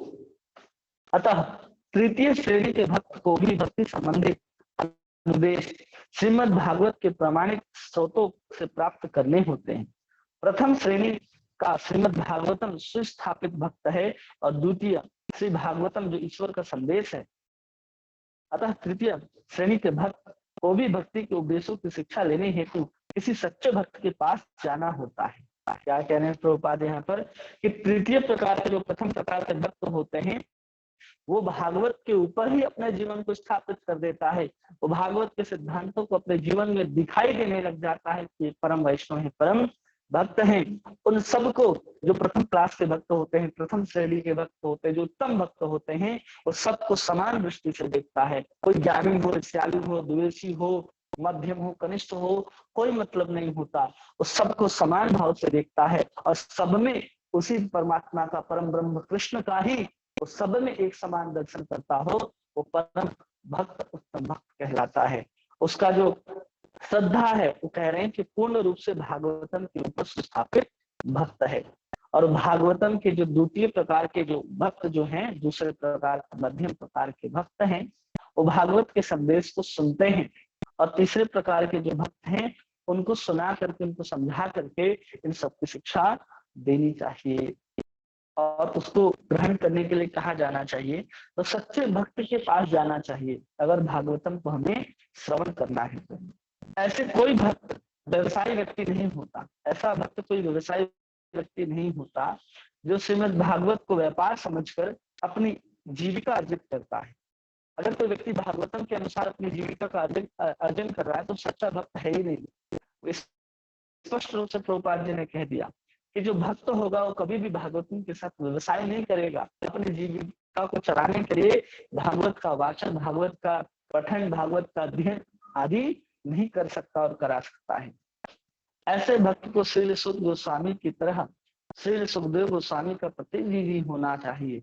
ऐसे समस्त जनता के चतुर्दिक कल्याण के लिए भक्ति उपासना पद्धति के उपदेश करना चाहिए। यहाँ पर सुखदेव गोस्वामी देखिए क्या कर रहे हैं। वो इतना बड़ा राजा है, चक्रवर्ती सम्राट है, उससे तो सुनाने के बदले कुछ भी मांग सकते थे, लेकिन उन्होंने कुछ नहीं मांगा, चुपचाप बैठ गए बिना कॉपी पहने। वहां तो राजा पर कॉपी ही पहन करके बैठे हैं, लेकिन 16 साल के जो 9 युवक हैं, महाराज सुखदेव महाराज जो हैं, सुखदेव गोस्वामी जो हैं, वैसे ही नग्न बैठे हैं, और वहां पर सबको भागवतम की कथा का श्रवण करा रहे हैं। भागवतम जैसे ही समाप्त हो जाता है वो किसी के तरफ मुख उठा करके भी नहीं देखते, ये राजा है, महाराजा है, ये संत है, ये मुनि है, इसके पास ज्ञान है, वैराग्य है, इसके पास इतने साल के तप है, इसके साथ इतने प्रकार की सिद्धियां हैं, ये तो पूरा का पूरा संसार दे सकते हैं जो वहां पर मुनिगण बैठे थे। लेकिन वो किसी की तरफ नहीं देखते। राजा परीक्षित को कथा सुना करके वहां से वैसे ही निकल जाते हैं जैसे कोई राह से निकलता हुआ व्यक्ति किसी चौराहे से, किसी घर के बाहर से, किसी के ओटे से बाहर से ऐसे ही निकल जाता, किसी प्रकार की अपेक्षा रखे हुए। यहाँ पर हम आए थे, बैठे थे, तो कैसे लगता है उसे। जैसे किसी के घर हम जाकर के बैठ जाए, किसी के यहाँ हम कुछ बातचीत कर ले, तो वहां से छोड़ करके जाने में थोड़ा अलग लगता है। लेकिन वो सुखदेव गोस्वामी तो 7 दिन पर्यंत कथा सुनाने के बाद ऐसे निकल गए जैसे राह से ही गुजर रहे हो। उधर से आते गए, उधर से चले गए, किसी प्रकार का कोई राग नहीं, किसी प्रकार का कोई प्रतिकार नहीं, कोई उपेक्षा नहीं किसी से। तो ऐसे जो भक्त होते हैं उनका प्रतिनिधि होना होता है किसी भी जो भक्त है जो कथा को कह रहा है या सुना रहा है। इससे समस्त जनता का चतुर्दिक कल्याण होता है, इसी से जनता का कल्याण होता है। कनिष्ठ भक्त को प्रामाणिक व्यक्तियों से सुनने में तनिक भी रुचि नहीं होती। जो कनिष्ठ भक्त होते हैं ना, उनको तनिक भी रुचि नहीं होती। तो प्रामाणिक भक्त बता रहे हैं उनसे सुनने के लिए, वो बोलते हैं अरे ये तो हमेशा ऊपर की ही बात करते हैं, केवल भगवान भगवान भगवान, ज्ञान वैराग्य ये सब बात कर रहे हैं कि दिन भर नाम लो, दिन भर कृष्ण की सेवा करो, भागवतम श्रवण करो, कृष्ण की सेवा में अपने जीवन को लगाओ, यही सब कह रहे हैं। तो सुनना नहीं चाहते हो, वो अपना मनोरंजन करना चाहते हैं, जिससे उनका भी जहाँ पर भौतिक लाभ हो। जो भौतिक लाभ अपने कथाओं में, अपने प्रवचन में अधिक बतलाता है, तो समझना चाहिए वो कनिष्ठ भक्त के ही सुनने लायक कथा हो रही। जैसे आजकल जो पंडालों में कथा होती है जिसमें कर्मी लोग पहुंचते हैं, भक्त तो कोई नहीं पहुंचता, कर्मी लोग पहुंचते। क्यों? क्योंकि वहाँ भौतिक लाभ की बात होती है, तो उनको बहुत रुचि आती है, अरे ये करेंगे तो हमें ये प्राप्त होगा, ये तो सब सकाम करने सब पहुंच जाते हैं पंडालों में कथा श्रवण करने की। क्यों? ऐसा कनिष्ठ भक्त अपनी इंद्र तृप्ति हेतु व्यवसायिक व्यक्ति से सुनने का दिखावा करता है। वो क्या करेगा? दिखावा करेगा कि हम सुन रहे हैं। क्यों सुन रहे हैं? तो अपने भौतिक लाभ के लिए वो वहां पर पहुंचता है। इसलिए कथाओं में इतने ज्यादा भीड़ दिखाई दे रही है, लेकिन वास्तविक भक्ति वहां पर नहीं मिलने का कारण यही है कि जो सुना रहा है वो भी कनिष्ठ भक्त ही है। कनिष्ठ भक्त व्यापार कर रहा है भागवत के नाम पे, और जो सुनने जा रहे हैं वो पूर्ण भक्त नहीं है। क्योंकि जो शुद्ध भक्त होगा, जो मध्यम अधिकारी का भक्त होगा, वैसे लोगों से श्रवण भी नहीं करेगा जहां पर भौतिक लाभ या फिर सिर्फ मनोरंजन किए जाते हैं। आगे कह रहे, इस प्रकार के श्रवण तथा कीर्तन से सब कुछ गड़बड़ा गया है। ऐसा हो रहा है, गोपाल जी कह रहे हैं ऐसा होने से सब कुछ गड़बड़ा गया है। अतः दोषपूर्ण विधि से प्राप्त अत्यंत सतर्क रहना आवश्यक है। श्रीमद् भगवद गीता और भागवतम में निहित भगवान के दिव्य संदेश निसंदेह दिव्य विषय हैं, किंतु ऐसा होते हुए भी उन्हें किसी व्यवसायिक व्यक्ति से ग्रहण नहीं करना चाहिए, क्योंकि उन्हें उसी प्रकार दूषित कर देता है जिस प्रकार सर्प अपनी जीभ से स्पर्श मात्र से दूध को विषाक्त कर देता है। ना सर्प उच्चिष्टम यथापयः, उसी को यहाँ पर प्रभुपाद जी ने हिंदी में लिखा है कि जैसे सांप के स्पर्श मात्र से, मुख के स्पर्श मात्र से दूध जो है पूरा का पूरा जहर बन जाता है। वो दूध ही है, हमारे अंदर पौष्टिकता ही देगा, लेकिन जैसे ही उसको सांप के द्वारा छू लिया गया, आप उस दूध का पान करेंगे, आप मृत्यु को प्राप्त हो जाएंगे। उसी प्रकार भागवत जो है पूरा दूध के समान है, और जो व्यवसायिक जो है, जो भागवतम को पैसा लेकर के बांटते हैं, वो तो सर्प के समान है। वो इस भागवत को पी करके और फिर अपने जहर भरे हुए मुख के द्वारा जब दूसरों को सुनाते हैं, तब उनको भौतिक लाभ प्राप्त होगा, सब कुछ होगा, तो और वो संसार के अंदर दबते चले जाएंगे। उसे किसी प्रकार का आध्यात्मिक भक्ति में किसी प्रकार का अग्रसर नहीं हो सकते, यहाँ प्रभुपाद जी ने लिखा है। अतएव निष्ठावान भक्तों को अपनी उन्नति के लिए उपनिषद और वेदांत जैसे साहित्य को पूर्ववर्ती आचार्यों तथा गोस्वामी द्वारा छोड़े गए संकलित अन्य साहित्यों को सुनना चाहिए। कह रहे हैं कि अगर हमें वेद उपनिषद भी पढ़ना है, तो किसके आधार पर? जिस आचार्यों ने, हमारे ही परंपरा में आए हुए आचार्यों ने उसके ऊपर अगर किसी प्रकार की टीका, किसी प्रकार की टिप्पणी, किसी प्रकार का उपदेश दिया है, तो उसके आधार पर सुनना चाहिए और पढ़ना चाहिए। ऐसे साहित्य का श्रवण किए बिना मनुष्य वास्तविक उन्नति नहीं कर सकता। अगर हम ऐसे साहित्य को नहीं पढ़ते जो हमारे आचार्यों ने दिया है, और मन माने ढंग से कोई भी साहित्य उठा करके ले आए और उसको पढ़ने का प्रयास करने लग गए, तो समझना चाहिए हम आध्यात्मिक उन्नति तो नहीं ही कर पाएंगे। श्रवण तथा आदेशों का पालन किए बिना भक्ति का पथ प्रदर्शन निरर्थक है। क्या कह रहे हैं कि अगर कोई श्रवण नहीं करता हो और अपने गुरुजनों का, अपने परम वैष्णव का, जिनको श्रद्धा सम्मान करते हैं, अगर उनके आदेशों का पालन नहीं करते हैं, तो भक्ति का प्रदर्शन क्या है? निरर्थक है, कोई लाभ नहीं है। अगर आप सुन ही नहीं रहे किसी का, कथाओं को नहीं सुन रहे, और उन जो कथावाचक हैं, जो भी हैं, जिनके ऊपर आपकी श्रद्धा है, जिनको आप अपना सच्चा गुरु मानते हो, जिनको आप अपना गुरु मानते हो, अगर उनके आदेशों का पालन नहीं कर रहे हैं, वह भक्ति के पथ में अवरोध जैसा है। यह भक्ति के पथ में कैसा है? अवरोध जैसा है।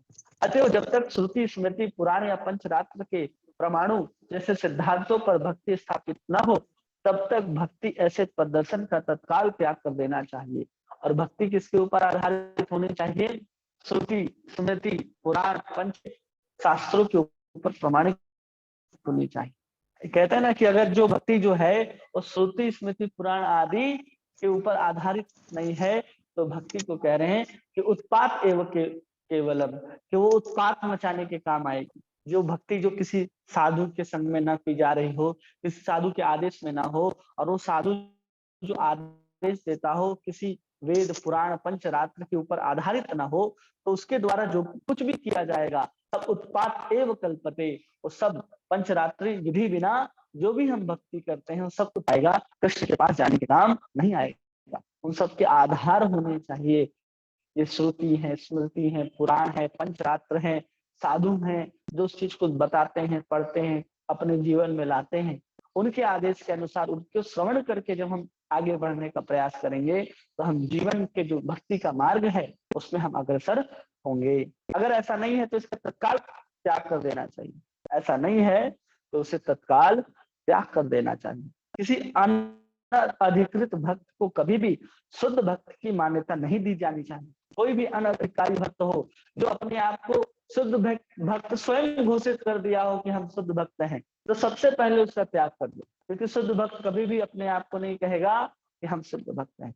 दूसरा, जिसका श्रवण, जिसका कीर्तन, जिसका वचन जो इनके आधार पर ना हो, वेद के आधार पर, पुराण के आधार पर, अपने पूर्व आचार्यों की टीका टिप्पणी के आधार पर, पंचरात्र के आधार पर ना हो, और स्वयं उस भक्ति को पालन ना करता हो, तो ऐसे व्यक्ति को शुद्ध भक्त की उपमा कभी भी नहीं देनी चाहिए। जो जिस स्तर का है उसको उस स्तर पर मान सम्मान आदि देना चाहिए। किसी कनिष्ठ भक्त को आप दंडवत प्रणाम करने लग जाए कि आप शुद्ध भक्त हैं, आप शुद्ध भक्त, सम्मान सबका होना चाहिए, लेकिन किसी को शुद्ध भक्त नहीं बोल देना चाहिए कि ये तो परम शुद्ध भक्त है। ऐसा स्पष्ट रूप से कह रहे हैं कि अनधिकृत भक्त को कभी भी शुद्ध भक्त की मान्यता नहीं देनी चाहिए। वैदिक साहित्य में ऐसे संदेशों को आत्मसात करके अपने अंतःकरण में अंतर्यामी परमात्मा को निरंतर देखा जा सकता है, यह समाधि कहलाती है। जब हम इन वैदिक साहित्यों का भी ठीक से अध्ययन करेंगे, श्रवण करेंगे, और ज्ञान वैराग्य से युक्त होकर के जब हम इसको श्रवण करते हैं, तो वहां पर जो कुछ भी लिखा गया है उसको हम अनुभव करते हुए अपने हृदय के अंदर ही उस सच्चिदानंद स्वरूप के जो आंशिक अंश है परमात्मा, उनका हम निरंतर दर्शन कर सकते हैं। यही समाधि कहलाती है। इसको यहाँ पर प्रभुपाद जी समाधि कह रहे हैं। यही है इस श्लोक में कहा जा रहा है कि तत्सद्धानः मुनयो ज्ञान वैराग्य युक्तया पश्यन्ति आत्मनि चात्मानं भक्त्या सुत गृहीतया। ये अगर हम केवल श्रवण करते हैं श्रद्धा और वैराग्य से युक्त होकर के, तो हम अपने जीवन में उस लिखे गए, श्रवण किए गए बातों को अनुभूत भी कर सकते हैं। और उसके लिए प्रभुपाद जी ने इस तात्पर्य में 4 प्रकार से पूरे के पूरे संसारिक व्यक्तियों को बांटा, कर्मी, ज्ञानी, योगी और भक्त। और फिर भक्त को उन्होंने 3 भागों में बांटा, प्रथम, मध्यम और कनिष्ठ। प्रथम, द्वितीय और तृतीय। जो प्रथम होते हैं उत्तम अधिकारी होते हैं, जो सभी जीवात्माओं में भगवान का दर्शन करते हैं, किसी के प्रति द्वेष नहीं करते। मध्यम भक्त को 4 तत्वों को जानने के बारे में कहा गया कि मध्यम भक्त को सबसे पहले परम ब्रह्म के बारे में जानना चाहिए, परम सत्य। दूसरा, वो भक्तों को भी परम सत्य के रूप में समझना चाहिए कि जो भगवान के भक्त हैं वो कितने सम्माननीय हैं। भगवान अपने से ज्यादा सम्मान अपने भक्तों का करते हैं। तो जो मध्यम अधिकारी का भक्त होता है वो भगवान की जैसी श्रद्धा रखता है, वैसे ही श्रद्धा वो भक्तों के ऊपर भी रखेगा। जो अज्ञानी है उसके प्रति वो ज्ञान देने का प्रयास करेगा। जो उनके समान है, जो उससे नीचे हैं, उसको अपने पुत्र के समान उसको मान सम्मान देते हुए उसको कृष्ण की बातों को समझाएगा। जो कृष्ण से द्वेष करते हैं उससे भी वो द्वेषी रखेगा, ईर्ष्या भी रखेगा। ये 4 जो लक्षण देखे जाते हैं वो एक मध्यम भक्त में देखे जाते हैं। तीसरा, थर्ड क्लास के भक्त जो कनिष्ठ भक्त होते हैं, उसके अंदर न श्रद्धा पूर्ण होती है, न ज्ञान पूर्ण होता है, और न ही उसके प्रति संसार के प्रति वैराग्य होता है। वो उस भक्ति के माध्यम से, वो कृष्ण की सेवा के माध्यम से ही संसार की वस्तुओं को जुटाना चाहता है। उसके अंदर भौतिक कामनाएं भरी पड़ी होती हैं, और वो केवल अर्चा विग्रह की सेवा करता है तो भगवान को ही सब कुछ समझता है, भक्त को किसी प्रकार का मोल भाव नहीं देता। वो कृष्ण कृष्ण करता रहता है, भगवान की सेवा, भक्त का कैसे सम्मान करना चाहिए नहीं समझता। वो मध्य कनिष्ठ अधिकारी का, थर्ड क्लास का भक्त कहा जाता है। किसी भी व्यक्ति को प्रभुपाद जी कह रहे हैं कि इसको मध्यम भक्त बनने का प्रयास करना चाहिए, जिससे जो कुछ भी कहा जा रहा है, सुना जा रहा है, उसको हम आत्मसात कर सके, परम सत्य का अनुभूति कर सकें। तो उस बात को प्रभुपाद जी ने इस तात्पर्य में संपूर्ण रूप से हम लोगों को समझाया। और वो भक्त जो है वो कैसा होना चाहिए, जहां से हम श्रवण कर रहे हैं वो उत्तम भक्त होना चाहिए, शुद्ध भक्त होना चाहिए, नहीं तो परंपरा से आने वाले उस परंपरा के ज्ञान को निस्वार्थ भाव से किसी को दे सके, उस दिव्य ज्ञान को, नहीं तो दूध में जहर मिला हुआ के समान हमें श्रवण कराएगा। और उसको अनुभूति करने के लिए उसकी भक्ति जो है वो किसके ऊपर आधारित होनी चाहिए, श्रवण और अपने गुरु के आदेश के ऊपर, तभी जाकर के वो भक्ति कर सकता है। नहीं तो अपने मन माने ढंग से अगर भक्ति कर रहा है तो उत्पात ही है। और सब कुछ आधारित होना चाहिए, वेद पुराण श्रुति पंचरात्र के ऊपर आधारित होना चाहिए। और आखिरी में कहते हैं प्रभुपाद कि किसी भी व्यक्ति को हमें शुद्ध भक्त की उपमान या मान्यता नहीं देनी चाहिए। अगर कोई इन सब ज्ञान वैराग्य के माध्यम से अपनी श्रद्धा सहित किसी से श्रवण करता है तो लिखे गए वाक्यों के द्वारा अपने अंदर ही अंतर्यामी परमात्मा को अनुभूत कर सकता है, जो समाधि की अवस्था में महात्मा जन करते हैं। ये पूरा का पूरा तात्पर्य था, पूरा का पूरा इस चीज को समझाया। किसी भी माता को, किसी भी भाई को, किसी भी प्रभु जी को अगर ये वाक्य नहीं समझ में आया जो हमने कहा, तो दोबारा प्रश्न पूछ सकते हैं। या इससे संबंधित किसी के पास कोई प्रश्न है जो पूछना चाहते हैं तो पूछिए। कोई भक्त जिसको नहीं समझ में आया हो। हरे कृष्णा। आवाज नहीं आ रही क्या हमारी? हरे कृष्ण प्रभु जी, दंडवत प्रणाम। हरे कृष्णा, दंडवत प्रणाम। प्रभु जी, एक प्रश्न मेरा ये है कि श्रद्धा में अस्थिरता क्यों रहती है? मतलब एकदम से ना, जैसे हम किसी का नेगेटिव पॉइंट कोई मतलब जैसे हमें पता लगता है या कुछ भी, जैसे हम उस इंसान को कई बार भगवान की तरह पूछते हैं, ऐसा लगता है कि नहीं, हम मतलब हमारे लिए सब कुछ नहीं है। पर ऐसा ये भी सत्य है कि सामने वाला जो हमारे लिए कर रहा है वो गलत कर रहा है, और उसको जब हमें उसका गलत पॉइंट पता लगता है तो एकदम से स्थिरता आ जाती है। प्रभु जी, क्या ये स्थिरता आनी सही है? जब हम किसी व्यक्ति के ऊपर श्रद्धा रखेंगे, हमने एक वाक्य कहा था कि हम व्यक्ति के ऊपर श्रद्धा रखेंगे तो श्रद्धा हमारी टिकने वाली नहीं है। व्यक्ति के व्यक्तित्व के ऊपर अगर हम श्रद्धा को रखते हैं, अगर उसका व्यक्तित्व उज्जवल है, उसका व्यक्तित्व शास्त्रिक है, वो भक्त के जैसा व्यवहार करता है, वो भक्त के जो जो लक्षण है उसके अंदर प्रकटित होते हैं, घटित होते हैं, तो आपकी श्रद्धा कभी भी वहां से विचलित नहीं होगी। एक तो होता है कि हमारी श्रद्धा कमजोर है, एक होता है कि हमारी श्रद्धा सामने वाले के कर्तृत्व को देख करके हिल जाती है। दोनों अलग अलग चीज है। जो भी सांसारिक लोग हैं, जैसे कि आसाराम, राम रहीम आदि थे, उनके प्रति लोगों की श्रद्धा तो ठीक थी ना। लोग अपने अपने श्रद्धा को लेकर के वहां लगाए हुए थे कि यही भगवान है, उन्हीं को सब कुछ मानते थे। तो जो मासूम लोग थे उनकी श्रद्धा तो बिल्कुल शुद्ध थी, लेकिन उन लोगों ने उसकी श्रद्धा को तोड़ दिया। गलती किसकी, श्रद्धा रखने वाले की या जिसके ऊपर श्रद्धा हमने रखा उसकी? ये बताओ। एक तो हमारी गलती कि हमने श्रद्धा को गलत जगह रखा, और दूसरा कि जिसके ऊपर हम रख रहे हैं उस श्रद्धा को संभाल नहीं पाए। और हमारे अंदर जो श्रद्धा का विचलित होना है कि हम किसी के ऊपर अभी तक विश्वास नहीं कर पाते हैं। तो सबसे पहले विश्वास अपने ऊपर होना चाहिए कि व्यक्ति का जो व्यक्तित्व है वो कितना श्रेष्ठ है। अगर हम किसी व्यक्ति के ऊपर विश्वास करेंगे तो व्यक्ति आज कुछ कर रहा है, कल कुछ और करेगा, वो संभव है, निश्चित है, संसार है, वैसा होगा नहीं होगा। इसलिए वो देखिए कि वो 24 घंटे कृष्ण की सेवा में लगा है कि नहीं लगा है। अगर वो कृष्ण की सेवा में लगा है, अपना कोई भी निजी स्वार्थ नहीं चाहता, तो आपकी श्रद्धा में कमी है, उस व्यक्ति में कमी नहीं है। इसलिए कम से कम हमें दोष का दर्शन कभी भी नहीं करना चाहिए किसी के अंदर। अगर हमें स्वयं भक्ति को आगे बढ़ाना है तो सिंपल से समझ जाइए कि जिसके अंदर आपको दोष दिख रहा है तो आप उससे दूर हो जाइए, ताकि आप उसके अंदर और दोष को न देख पाए। नहीं तो भक्ति में आप आगे नहीं बढ़ सकते। क्योंकि संसार में हमें किसी के प्रति भी अगर दोष देखेंगे ना, तो हमारे ही अंदर अंदर क्या होगा, राग और द्वेष उत्पन्न होगा। और वही राग और द्वेष जो होगा, वही हमें संसार में बांधने का काम करता है। राग द्वेष समुत्थेन भारतः, अगर कोई इस दोनों को छोड़ देता है तो इस संसार से मुक्त हो सकता है। तो अगर हम किसी के प्रति अश्रद्धा भी रखते हैं कोई दोष देख करके, तो अपराधी है अगर वो वैष्णव है तो। अगर कोई ऐसे सामान्य व्यक्ति है तो कोई दिक्कत नहीं है, कर सकते हैं। तो श्रद्धा का हिलने का दो कारण, हमारी श्रद्धा दृढ़ नहीं है और दूसरा व्यक्ति ही सही नहीं।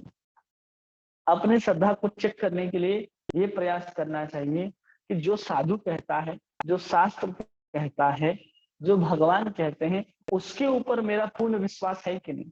हम उन सब के ऊपर एकदम दृढ़ता के साथ उतर सकते हैं कि नहीं उतर सकते। उसके एक एक वचन को हम अपना जीवन प्राण सर्वस्व अर्पण करके भी कर सकते हैं कि नहीं कर सकते। अगर ऐसा विश्वास है आपके अंदर तो उस विश्वास में कोई कमी नहीं है, श्रद्धा में किसी प्रकार का कोई कमी नहीं है।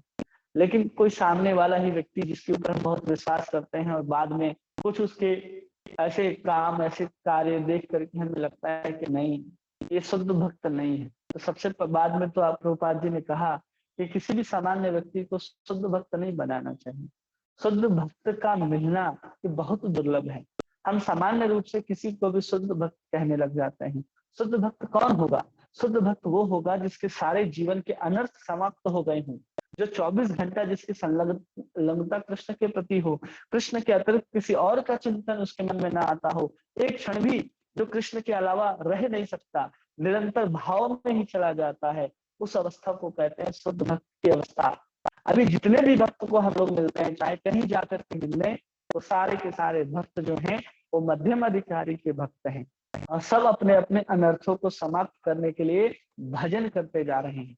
जब उनके जीवन में अनर्थ जब समाप्त होने लगता है, वो अनर्थ की उत्पत्ति बहुत ज्यादा बढ़ जाती है, तब वो भक्ति से थोड़ा विचलित दिखाई देते हैं, क्योंकि अभी अनर्थ निवृत्ति का स्टेज जो है हर भक्त का चल रहा होता है। तो अगर किसी भक्त को हम शुद्ध भक्त मानते हैं, उसके ऊपर हमने श्रद्धा को रखी है, हो सकता है उसके अनर्थ निवृत्ति का स्तर आया हो, तो इस अनर्थ निवृत्ति के स्तर आने के कारण कुछ दोष कुछ खराबियां उसके अंदर दिखाई दें, लेकिन जैसे ही अनर्थ चला जाएगा तो हो सकता है वो पूर्ण शुद्ध हो जाए, फिर आपकी श्रद्धा वापस उसकी जगह में वापस स्थापित हो जाए।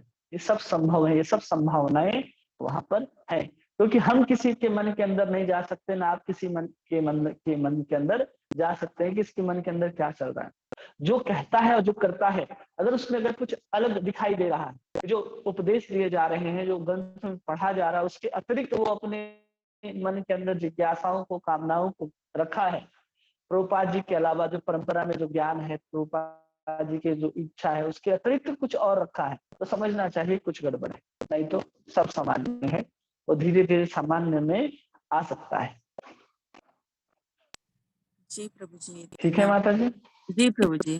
प्रभु जी, एक आपने बोला कि जब हम भक्ति करते हैं तब ज्ञान और वैराग्य अपने आप आ जाता है, आपने बोला अभी। मैं हाँ इसको थोड़ी और गहराई से समझना चाह रही हूँ।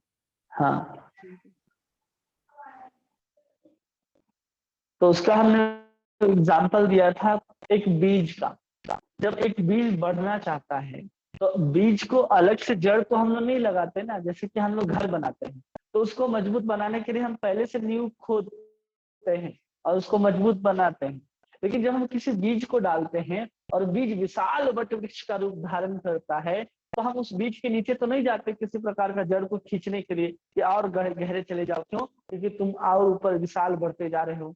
वो बीज स्वयं अपने गहराई को बढ़ा लेता है, अपने जड़ों के गहराई को बढ़ा लेता है, तो स्वयं उत्पन्न करता है कि हमें और ऊपर जाना है तो कितना नीचे जाना चाहिए, तो उसके अनुसार वो स्वयं अपने ज्ञान को और बढ़ाता चला जाता है और वैराग्य को स्वयं वो उत्पन्न करता चला जाता है। वो भक्ति का स्वतः जितना चाहिए उस हिसाब से वो सब कुछ बनाती चली जाती है। इसलिए भक्ति जब हम कर रहे हैं तो किसी प्रकार से अलग से ज्ञान, अलग से भक्ति की आवश्यकता नहीं है। भक्ति का एक अंग क्या है? पहला अंग क्या है? हमें श्रवण करना चाहिए। तो जब हम भक्ति के मार्ग में आते हैं तो हम क्या करते हैं? भक्तों से भागवतम आदि को श्रवण करते हैं। तो श्रवण के माध्यम से हमारे अंदर क्या आ रहा है? भक्ति भी आ रही है और ज्ञान भी आ रहा है या नहीं आ रहा है? दोनों एक साथ आ रहा है ना। जब हम श्रवण कर रहे हैं तो ज्ञान भी आ रहा है कृष्ण के प्रति, संसार के प्रति, सब कुछ हम लोग समझते हुए जा रहे हैं। तो भक्ति का जो पहला अंग है श्रवण, केवल उसी को करने से हम क्या कर रहे हैं, उस भक्ति के माध्यम से हम ज्ञान को अर्जित कर रहे हैं। और जैसे जैसे हम सुनते चले जाते हैं कृष्ण के बारे में, संसार के बारे में, और कृष्ण के प्रति अनुराग बढ़ता जाता है, तो अपने आप देखेंगे कि संसार के जो क्रियाकलाप है, संसार के प्रति जो भोग की हमारी रुचि थी, वो धीरे धीरे अपने आप कम होती चली जाती है, शिथिल होती चली जाती है। ये सब हम लोगों ने अनुभव भी किया है। तो इसी को कहते हैं कि ज्ञान, भक्ति जो है अपने आप ज्ञान और वैराग्य को उत्पन्न कर लेती है। जी ठीक है, प्रभु, धन्यवाद प्रभु जी, धन्यवाद, प्रणाम। धन्यवाद, प्रणाम। और किन्हीं का कोई प्रश्न है? सबको समझ में आई जो हमने आज कहा?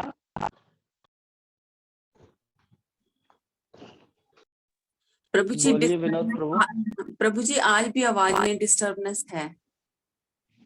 माने किस तरह का? वो किट किट किट किट आता है उस तरह का? नहीं प्रभु जी, बीच में जैसे, हाँ जी वही, मतलब नहीं, क्लियर नहीं है आवाज ना आज भी आपकी। अच्छा, आज भी आवाज वैसी आ रहा है? जी ऐसे ही आ रही है प्रभु जी। अभी जो हम बोल रहे तो आवाज कैसा आ रहा है? हरे कृष्णा कृष्णा कृष्णा हरे हरे, हरे राम राम राम हरे हरे। प्रभु जी अभी आवाज कैसे आ रही है? जैसे हिलती है ना आवाज प्रभु जी बोलते हुए, ऐसे हो रहा है। हाँ, ऐसे हिल रही है आवाज ना आपकी। हाँ, नेटवर्क प्रॉब्लम है, मोबाइल का प्रॉब्लम है। तो नया मोबाइल लिया हम, तो उसमें भी प्रॉब्लम है, देखते हैं। प्रभु जी आप सिम देख लेते, कोई कनेक्शन और देख लेते जिसकी रेंज हो वहां पे ना। कनेक्शन देखने में दिक्कत नहीं है, लेकिन क्या होता है कि हम इधर उधर ट्रैवलिंग करते रहते हैं, कभी यहाँ है कभी वहाँ है, तो देखते अगर रहते तो वहाँ तो कनेक्शन देख लेते हैं। जैसे अभी हैं तो यहाँ पर इसमें एयरटेल लगा रखा है, जियो भी लगा रखा है, दोनों से चला करके यूज करके देखते हैं, जिसमें आता है उसको इस्तेमाल करते हैं। तो हर जगह नेटवर्क भी वैसा नहीं मिल पाता है, जहाँ पर मिलेगा वहाँ तो अच्छा आएगा। तो देखते हैं जहाँ पर नेटवर्क अच्छा मिलता है वहाँ क्लास देख करके देखते हैं। अगर वहाँ भी कुछ ऐसी समस्या आता है तो मोबाइल को हम चेंज करने का प्रयास करेंगे, क्योंकि अभी भी करते हैं, अभी भी चेंज करना उचित नहीं है, ना मेरे लिए संभव है। हो सकता है इसी में खराबी, क्योंकि आप लोग बोलते हैं, ठीक है, आवाज जो है ना वो साफ सुनाई देता है। जैसे आप लोग माता जी लोग बोलते हैं, जो प्रश्न पूछते हैं, तो आवाज में किसी प्रकार का कोई लैगिंग नहीं आता, किसी प्रकार का कोई खरखराहट, कुछ नहीं आता, साफ आवाज आता। तो हमने सब प्रकार से ट्राई करके देख लिया, एप्लीकेशन को इंस्टॉल, दूसरा आईडी लगाना सब कर लिया, नहीं हो रहा। देखते हैं अगर इसके ऊपर बन जाता है मोबाइल पर कस्टमर केयर देगा तो ठीक है, तो कुछ समय दीजिए, जब आएंगे हमारे पास लक्ष्मी जी तो हम नया मोबाइल दे देंगे। ठीक है, किन्हीं का और कोई प्रश्न? ठीक है प्रभु जी, हरे कृष्णा।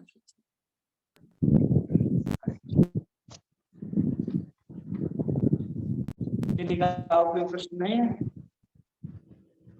ठीक है, हरे कृष्णा कृष्णा कृष्णा हरे हरे, हरे राम राम राम हरे हरे। वाञ्छाकल्पतरुभ्यश्च कृपा सिन्धुभ्येव च पतितानां पावनेभ्यो वैष्णवेभ्यो नमो नमः। अनंत कोटि वैष्णव वृंद की जय, श्री गौरताई भगवान की जय। नामाचार्य श्री हरिदास ठाकुर की जय। हरे कृष्ण महामंत्र की जय। श्रीमद् भागवत महापुराण की जय। श्रील प्रभुपाद की जय। आप सब भक्तवृंदों की जय। आप सभी का बहुत बहुत धन्यवाद। हरे कृष्ण। हरे कृष्णा। हरे कृष्ण। हरे कृष्ण प्रभु जी, दंडवत प्रणाम। हरे कृष्ण, दंडवत प्रणाम।